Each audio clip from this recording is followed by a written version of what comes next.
muito oportuno, é uma satisfação estar aqui e comentar também que não só os potenciais cognitivos, mas acho que está havendo um renascimento dos potenciais evocados como um todo, eu diria. E o que eu vou falar hoje um pouco sobre os potenciais nociceptivos, ou seja, estimulados por dor, e não os outros estímulos mais comumente feitos. Então, não sei se está bem de luz assim. Vai ter alguns vídeos, aí eu vou pedir para que tu clique, tá, certo? Então, para onde é que eu aponto? Para a tela mesmo? Ah, tá.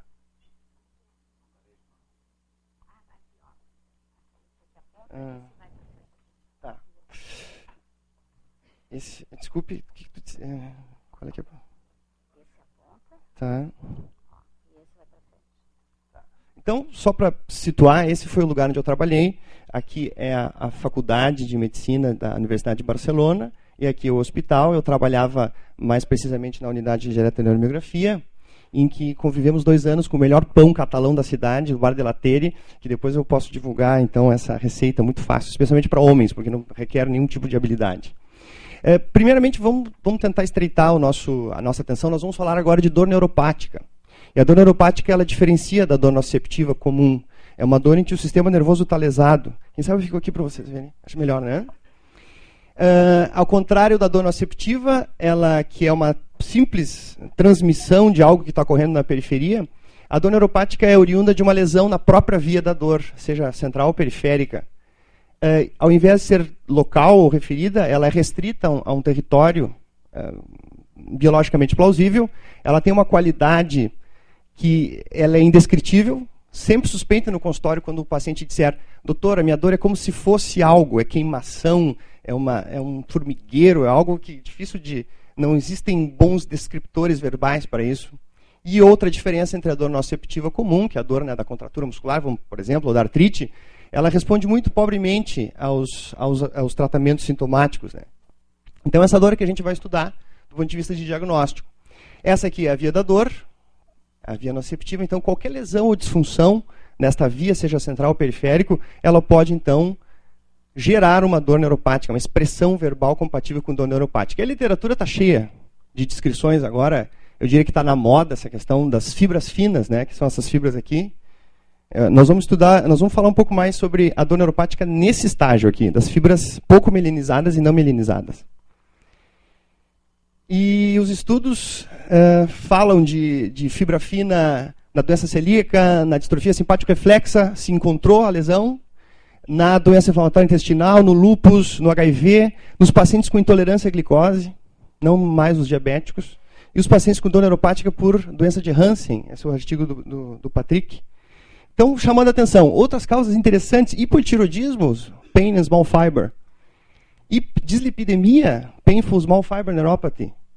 Álcool, primariamente, também causa dor neuropática por fibras finas. Tem que ser lesão de fibra fina para ser dor neuropática. E olha que interessante, ó, as estatinas, ou seja, o sujeito tem dislipidemia, tem dor neuropática. O sujeito usa estatina, também pode ter dor neuropática. Para vocês verem a importância, da relevância clínica desse assunto. E como é que se faz esse diagnóstico? Primeiramente, a gente tem que ter uma dor de características neuropáticas, obviamente, né? Depois a gente tem que ter uma distribuição que faça sentido, seja em bota em luva, seja no território do mediano, o que for. O exame físico tem que ter essa confirmação dessa história, mas principalmente, isso está no Neurology, recente artigo, tem que ter um teste diagnóstico confirmando. Isso é importante. Porque a dor, claro, é uma manifestação verbal espontânea e subjetiva, isso tem que ser confirmada. E aí que nós entramos. Veja a eletroneuromiografia, como ela é pobre para identificar essa dor neuropática, essa disfunção das fibras finas. Veja bem, ela pode ser normal, na maioria dos casos. Por que é normal? Obviamente, a eletroneuromiografia só avalia a fibra grossa. E a dor neuropática vem das fibras finas.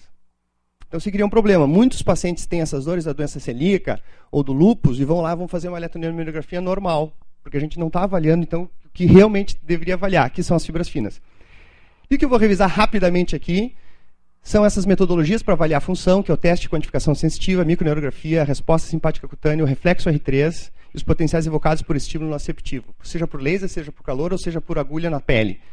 É importante dizer que isso não mede a dor, ela mede apenas a disfunção da via da dor, que pode estar relacionada ou não à queixa do paciente. E é importante dizer também que várias das coisas que a gente pode fazer numa máquina de eletroneuro também. Normal, não precisamos de muita tecnologia. Aqui saem uns guidelines, nós estamos na moda também, na técnica baseada em evidência, tudo baseado em evidência, né? Então, aqui está uma revisão sistemática com os graus de recomendação de cada uma dessas modalidades como contribuintes para o diagnóstico da dor neuropática. Então, a gente vê aqui que tem muita coisa que está ainda R3, é grau C, o próprio potencial evocado por laser ainda está grau B, porque está faltando estudo duplo cego, mas isso é um outro assunto que nós podemos comentar até dentro do futuro dos potenciais evocados. Mas está aqui de novo pessoas com quem eu trabalhei, Garcia Laé, Cruco, Dr. Jorge Serra, né, todos ali em Barcelona, na Europa.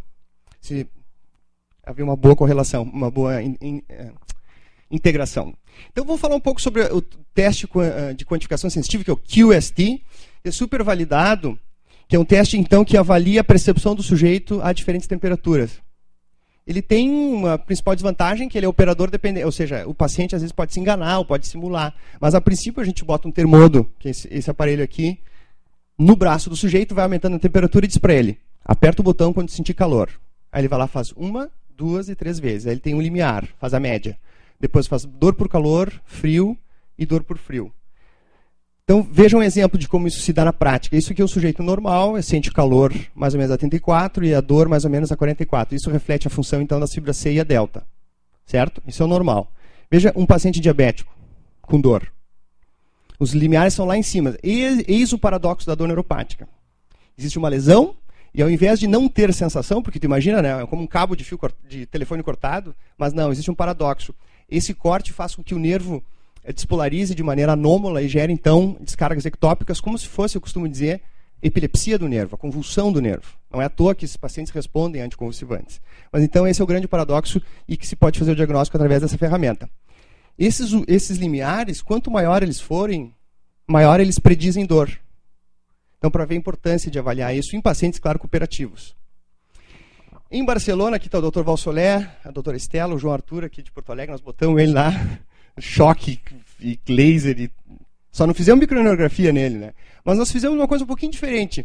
Ao invés de pedir para o paciente apertar o botão, essa aqui é a temperatura real, certo? Vai aumentando de 32 bem lentamente até 47, 48, porque você não pode queimar, né? E ao invés de pedir para ele apertar o botão no momento do calor ou no momento da dor, a gente desenvolveu um joystick, bem caseiro aqui, que ele ia marcando calor mínimo, calor médio, calor máximo, dor mínima, dor média, dor máxima, para um gradiente. E veja como sai. Não sai exatamente um triângulo, mas sai algo parecido. Essa é a percepção do sujeito. Então a gente pode medir tempo de reação, duração da dor, etc. E vejam outro exemplo numa temperatura mais lenta. Isso aqui agora é 1 grau por segundo. Vai aumentando, o sujeito vai aqui, aumentando então o joystick. E claro, ali no início, ele marcou isso aqui, ó, light warmth, que é calor mínimo. E aqui ele marcou pain. Então, isso exatamente são os limiares relativos à função das fibras C no início e depois das fibras A delta ali, mais ou menos para dor. Isso pode ser feito em pacientes. Nós não fizemos... Tem alguns pacientes que eu vou mostrar para vocês. A microneurografia é o outro extremo. Isso aqui não depende da cooperação do paciente. Então, ao invés de botar eletrodos de registro na pele, eu vou botar o eletrodo de registro dentro do nervo. Uma loucura isso aqui. Isso dura 4, 5 horas. É extremamente doloroso. Essa equipe que nós... fazíamos alguns registros, né? O Dr. Jorge Serra, esse é um fellow dele, que sou eu, aqui estou eu como vítima. Veja bem, essa aqui é uma fellow da Turquia, vejam que agradável o exame. Não se assustem, esse não é meu pé, esse é o pé de um outro fellow, mas o setup era assim, tu estimula então intraepidermicamente, tu registra com uma agulha de tungstênio no nervo peroneal superficial, e tu estimula como tu quer, né? Tortura completa, com calor, com dor. Quer dizer, é complicado, é um exame complicado, é um exame que realmente está destinado mais à pesquisa. Então, tu estimula e tu tens o potencial dentro de um rindo de fundo muito difícil tem que botar numa gaiola de Faraday, né? E o que tu vai tendo? A cada estímulo, se tu estimula de 4 em 4 segundos, tu vai tendo pá, respostas. Só que se tu começa a estimular mais rápido, tu tem um recovery curve, né? Um tempo de recuperação desse potencial, porque a fibra C ela demora, ela não pode ser estimulada muito rápido, então ela vai ocorrendo de maneira mais tardia. Então o que a gente tem? A gente tem mais ou menos uma figura geométrica, que se a gente botar ela virada, vai ficar assim. Né? E que isso se cria? Se criam padrões. Então, padrões de recuperação da excitabilidade. E cada padrão quer dizer um tipo de fibra C. Existem 6 tipos de fibra C. Não é só uma fibra C. Então, a culpada na dor neuropática de todos esses padrões aqui, que eu não vou entrar muito em detalhe, é a mecano-insensitive afferent. Essa é que está despolarizando a mais para a dor neuropática. Por quê? Porque esse mesmo grupo do Jorge Serra descobriu que quem tem dor neuropática tem o que se chama de double spikes, que se reflete, então, por essa dupla manifestação, e que melhoram com carbamazepina. Então, esse foi o primeiro marcador periférico, gold standard, para a dor neuropática. Mas também existem as fibras simpáticas, são importantes na dor. Existe cada vez mais um estudo da relação entre autonômico e dor, porque os nervos, essas duas fibras transitam no mesmo nervo, e quando existe uma lesão, existe uma hipersensibilização, então, do nervo autonômico, está aqui, sobre o nervo C, aquele da dor neuropática. Isso ocorre muito na dor regional complexa, né, ou na distrofia simpática reflexa. E como é que a gente pode avaliar? Aqui, no hospital de clínicas, eu faço, né, eu deixo a sudomotora ongoing. Eu boto 2 eletrodos, um na palma, no dorso. E agora eu vou dar um susto no paciente. Ele faz uma grande deflexão. Então, a gente pode ficar toda tarde vendo como é que está a sudomotora desse paciente. E o que a gente fez lá em Barcelona? A gente misturou. A gente botou temperatura, a gente botou percepção e botou essa sudomotora ongoing, que eu mostrei ali para vocês. Com um termômetro aqui, o sujeito foi marcando. Então, a gente viu que quando o sujeito sente calor, ele tem uma onda N. Quando o sujeito tem dor, que é mais ou menos nesse ponto aqui, ó, ele tem uma onda P, bastante profunda. E depois a gente observou um padrão, um tempo de silêncio em todos os pacientes saudáveis, em todos os sujeitos saudáveis que a gente fez. Então é um padrão que diminui um pouco a subjetividade do teste. Porque por mais que ele diga que ele não sinta dor aqui, ele pode simular no joystick, ele vai ter um sistema autonômico que não mente. Até tinha um pôster aqui, né, que eu botei. Você pode mentir durante a dor, mas a sua pele não pode mentir. É a sua pele, no caso, refletindo, então, essa atividade autonômica involuntária. Aqui um paciente com diabetes, veja bem, ele vai marcar o calor só aos 42. Ele não tem fibra C. E a gente vê que ele não tem fibra C também, porque a fibra C autonômica dele é super pobre. Ó. E aqui ela dá um pouquinho de suspiro, né? Mas a fibra C autonômica ela não é só simpática, ela é parasimpática. E vejam só o que a gente pode fazer com o aparelho de eletroneuromiografia. Eu botei eletroneuro aqui, todos os exames que a gente pode fazer com o aparelho normal. A gente bota aqui uma derivação precordial, 2 eletrodos, aquele mesmo das mãos que tu bota no peito, no tórax. E a gente vê aqui a variação, enquanto o sujeito vai inspirando e respirando, a variação da frequência cardíaca. Kleber, qual desses é o normal? A minha esquerda ou a tua esquerda? A minha rola. Tá.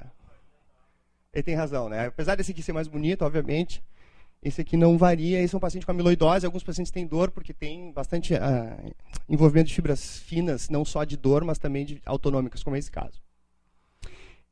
Eletroneuromiografia, o que eu estou tentando fazer no clínicas e não estou conseguindo. Se a gente der 5 estímulos, cada estímulo de 2 milissegundos, separados por 3 milissegundos, certo? É uma frequência de 200 Hz, que o sujeito vai sentir só um.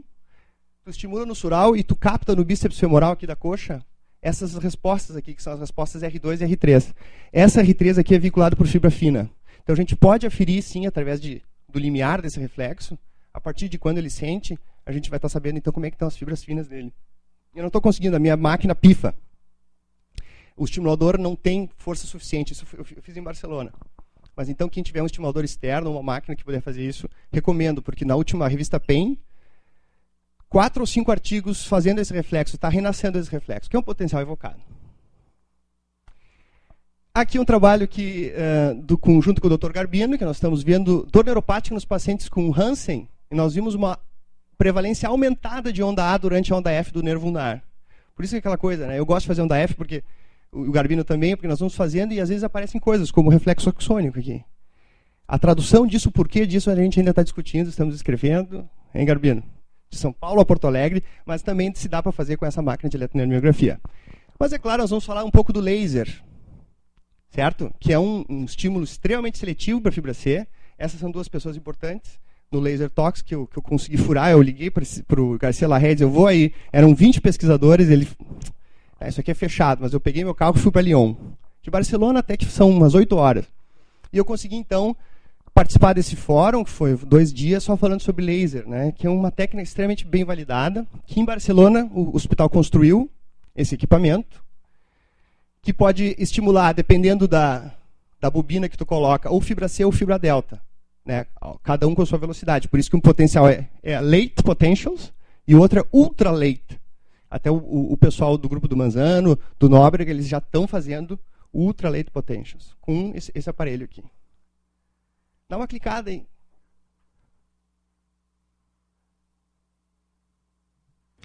Pues este es un aparato láser. Tá, esse é o aparato láser del CO2. Vale, Hay varios tipos de aparatos. Desculpe o láser, espanhol. né? Esse vídeo eu fiz para mostrar em Córdoba, em Barcelona, só para mostrar mais ou menos como é que é essas bobinas. E é um aparelho não muito prático. Existem agora aparelhos bem mais friendly user, né? Tu pega, inclusive, com uma luzinha para direcionar onde é que tu quer o jato de laser. Mas é isso aí. E se capta muito, o potencial é muito maior em CZ. Por isso que a gente só faz CZ. Extremamente simples. Dá um estímulo de 30 em 30 segundos. Tem que trocar o estímulo porque senão queima a pele. Esse é das desvantagens do método. Por isso surgiu o CHEPS, que eu vou falar depois, que várias pessoas já estão comprando aqui no Brasil para ver, então, fibra fina nos pacientes com dor neuropática. Aplicabilidade prática, veja bem a lesão do trato espinotalâmico. Obviamente, o lado afetado sem potencial e o lado normal com potencial. E veja que nesse paciente os potenciais evocados somatosensitivos são normais, ó, porque a parte posterior está preservada do tronco. Então, obviamente, então, existe uma dissociação. A gente pode ver isso também na síndrome de Brown-Séquard, essa dissociação entre potenciais evocados somatosensitivos e também nociceptivos, porque cada um vê uma porção, anterior e posterior, do neuroeixo. Os potenciais laser também podem evocar respostas sudomotoras. É só a gente botar aqueles 2 eletrodos na palma e no dorso, extremamente fácil. Isso é importante porque também dá para mapear lesões como na siningomelia, esse trabalho que nós fizemos logo no início. Dá para localizar a lesão responsável pela dor neuropática usando então os potenciais evocados induzidos por laser, não por elétrico, que a gente está acostumado. Aqui um artigo que nós fizemos sobre a dor neuropática do paciente com Parkinson, que surpreendentemente nós separamos os pacientes. Aqui é o setup, estimula aqui o laser, capta aqui a sudomotora e aqui o potencial evocado ao mesmo tempo. Plá, 10 estímulos. E nós vimos que, impressionantemente, os pacientes com dor tinham potenciais maiores que os pacientes Parkinson sem dor e controles. E depois melhoravam com a levodopa. Isso tem a ver com o recrutamento de mecanismos descendentes de dor, que depois foram discutidos nesse artigo. Se alguém tem interesse, eu posso disponibilizar. Mas é mais um exemplo da neurofisiologia a favor, então, do entendimento da dor desses pacientes. Só que, como eu já disse, essa minha mão, depois de muitos testes, há problemas. E que ficam 1, 2, 3 semanas, especialmente em pacientes diabéticos.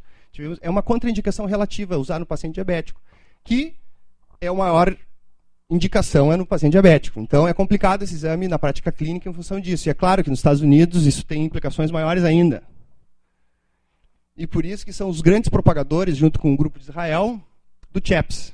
CHEPS é uma sigla de Contact Heat Evoked Potentials. Está bem validado, estudando então síndromes de fibras finas, como a dor trigeminal, como a neuropatia pós-herpética. E tu pode fazer quantos estímulos tu quiser, porque não tem lesão. Então tu faz um estímulo, espera 30 segundos, faz outro. Claro, não é que nem o potencial evocado, né, 5 Hz, mas com 10 ou 20 potenciais a gente já pode promediar de uma forma bastante confiável. E esse é o potencial. Ó. Ele é bem parecido com o laser. Ele é um pouco mais tardio que o laser, porque ele não sincroniza tanto. Para vocês terem uma ideia, esse termodo aqui sobre a pele, que dá o mesmo estímulo, que por sinal a gente sente igual ao laser, mas ele faz 70 graus por segundo, extremamente rápido, capaz de gerar um potencial evocado. Mas o laser 500 graus por segundo. Então é óbvio que o laser é mais preciso. E aqui um exemplo em um paciente com uma neuropatia periférica, bota e luva, veja um potencial bem menor do que um sujeito normal. Os potenciais são bem bonitos do CHEPS. Isso não é para fazer propaganda ali para o Jackson, que é um representante do CHEPS. Eu vi ele agora ali, os olhinhos dele. Não, mas realmente eu acho que é o futuro, porque é um equipamento que tem um potencial muito parecido com o laser e não gera lesão. Talvez para pesquisa não, porque ele não é tão fidedigno em termos de latência. Aqui nós fizemos os pacientes com meralgia parestésica e dor, a gente viu que no lado afetado o CHEPS é menor. E isso tem correlação com o tempo de doença. Então, mais uma maneira de ver, né? É como um dermatomédico, um potencial dermatomérico, né? É interessante, já que é tão difícil, às vezes, acessar esse nervo. Isso a 51 graus. A 41 graus, que é fibra C, nós não conseguimos registro. Isso o laser é melhor. O laser consegue ver os potenciais de fibra C, porque esse aqui é a delta, melhor do que o CHEPS. Mas é claro que nós temos agora... Pode clicar, por favor. Nós temos agora biópsia de pele, né? Que é a mesma biópsia que os dermatologistas fazem, só que com essa pequena diferença que custa 800 euros. Essa pequena diferença aqui, ó. Que é a técnica, né? Então, mais ou menos, é um tampão que se tira da... Por sinal, esse tampão é da minha perna, então essas aqui são as minhas fibras. Estou bem. Certo? Eu tiro ali o tampão. Demora quase 2 semanas para fazer, custa 800 euros, machuca, fica aquele troço ali com uma gaze durante 1 ou 2 meses. Complicado, né? Muita gente está dizendo que a biópsia de pele é o futuro para ver, então, densidade de fibras finas na superfície, mas tem vários problemas metodológicos que estão limitando a sua aplicabilidade na clínica. E vejam bem que existe uma correlação do CHEPS com a biópsia. Então, quanto maior é a amplitude do CHEPS, veja o potencial que eu botei aqui, maior também a densidade de fibras. Claro, não é uma correlação muito boa, é 0,5. Mas, ou seja, com o potencial evocado CHEPS, a gente pode estimar, então, a densidade de fibras numa biópsia que se torna, às vezes, não necessária. Esse estudo é um estudo novo aqui, 2007.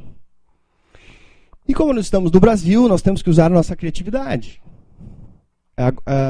É fundamental do neurofisiologista, na minha opinião, acho que de todos, um estreito contato entre os engenheiros do hospital. Então, o que esse grupo japonês fez? Eu já mandei e-mail para o Inui, o Dr. Wilson Marques também, para ver como é que ele fez. Ele botou simplesmente uma agulha bem superficial, uma agulha na pele, intraepidérmica, e disparou um choque elétrico. Porque aqui na epiderme só estão as fibras finas, as fibras grossas estão bem mais abaixo. Então ele conseguiu potenciais muito parecidos com o do laser, usando o estímulo elétrico. Então tem que sentar com o engenheiro, tem que ver que agulha é essa. O estudo ele não especifica muito bem, se a gente for ler o estudo original. E então isso eu acho que é uma via para quem quer ver a fibra fina, e a via nociceptiva é tentar então ir atrás dessas agulhas e tentar registros que sejam confiáveis. O pessoal da monitorização, Daniel, que tem muita familiaridade, acho que não seria nada difícil. Eu que tenho esse problema e ainda não consegui me organizar para fazer isso. Mas aí é muito mais barato do que o CHEPS, do que o laser, e a gente pode também ter potenciais bastante reprodutíveis. Eu gosto dessa charge aqui. A primeira semana em Barcelona eu vi essa... Isso está em espanhol, eu traduzindo eu precisava, mas é um pouco o nosso trabalho, né? Nós somos um pouco eletricistas e tal. Isso... 3 minutos. Isso, vamos dizer, nos ajuda. Eu acho que a gente é um pouco ambos, né? Um pouco médico, um pouco eletricista, que eu estou ali organizando. Mas é uma característica intrínseca, inata a nós, e acho que é isso que nos diferencia das outras especialidades. Queria agradecer, como eu sempre agradeço, o pessoal de Barcelona. Tem pessoas que estão cansadas de ver esse slide aqui, especialmente o Dr. Valsolé. São pessoas que me ajudaram bastante nesses 2 anos. E, é claro, especialmente o grupo que fazia os registros, né? Nós fazíamos tudo, os nossos estudos eram tudo, nosso N era nós aqui, ó. Metade do N eram nossas pernas, nossos escalpos e coisas assim. E também ao pessoal do Hospital de Clínicas, que por causa deles que eu estou aqui tranquilo, que ficaram segurando né, os pacientes lá do ambulatório. Aqui as técnicas também, que enfim, são decisivas para um bom registro. Ao Dr. Oswaldo Nascimento, ao Dr. Wilson Marques, Jaime Olavo, Speciale, Hamilton, o Wilson está aqui, que também estão ajudando a propagar um pouco essa maneira de pensar dor neuropaticamente, para a gente poder, então, assumir um assunto que já diz no nome que é nosso, né? Dor neuropática. Então, nós estamos nos encontrado, vários deles estão tendo CHEPS e estão conseguindo comprar e pensar. O próprio Garbino, né, já está vendo muito avanço, então, nessa área. E eu convido vocês a participar desse mundo. Nós temos esse grupo de dor neuropática da ABN que faz, então, encontros anuais.